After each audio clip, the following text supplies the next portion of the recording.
scammed into taking out mortgages they couldn't afford. Now my next guest says they're getting scammed by the very people promising to help dig them out. Dani Babb is a real estate investor and author of Finding Foreclosures. Dani, good to see you. What is this about?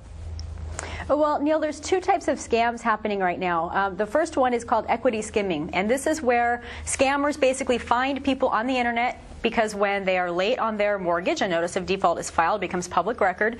They contact the individual, the homeowner. They say, add me to title, and I'll pay the mortgage for a year, and then in a year's time, you can pay me a lump sum of money and take the home back. The problem is that this particular title entitles them to refinance or take out a home equity line. They take all the equity out of the home, then they let the home go back to the bank, and the homeowner is SOL. And this is legal? This is legal? No, it's absolutely not legal. The FBI is trying to crack down on this, but because these sites are up and down so fast on the internet, mostly hosted overseas, they're not able to get them. But how could anyone, there's a process before getting a title on a house and even a co-name title, so how could even local authorities let that happen? Well, it's actually pretty easy. A quitclaim deed, for example, people use it all the time to transfer title between individuals. It's actually pretty easy in most states to transfer title between people. The second type, though, Neil, in my opinion, is even worse because what they're doing is coming in and saying, hey, I'm going to buy your house from you. You owe 150 grand, I'm going to give you 160, you get 10 grand. And then in 6 months or 2 years, when you can afford the house, you can buy it back from me. But what they do is they sell the house as soon as the homeowner signs the paperwork, and the homeowner has to leave, and that's it. They sell the house and take the equity.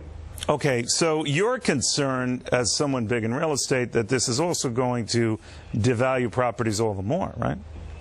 Devalue properties, and Neil, you know what is so infuriating is the more the government offers stimulus plans, the more people are getting duped because these scammers are using the stimulus plans and saying, hey, this is part of the government's help for you. And they're using that as the reason that you should call them. So people who naively signed on to mortgages they clearly didn't read, and they got in deep trouble. Now they're signing on to rescues they clearly didn't understand. They don't understand, and if anything comes via the internet, you need to hit the delete button. Don't be responding to these solicitations. And people they're so desperate, and they want to save their home. They think that this is the light at the end the tunnel. It's actually an oncoming train that's going to make things so much worse for them. They need to not ever transfer money from person to person or company to company without going through a legitimate escrow company. They need to use banks. Walk into your local Bank of America if you want to refinance. And remember that only your bank can do a loan modification program. Some broker or someone down the street, they can't do it for you. Amazing. You know, we keep repeating the same mistakes, Dani. Thank you. So true, Neil. Thank you very much. All right, Dani Babb, the real estate investor extraordinaire, joining us out of Irvine, California. Well, he sure bashes some subprime lenders.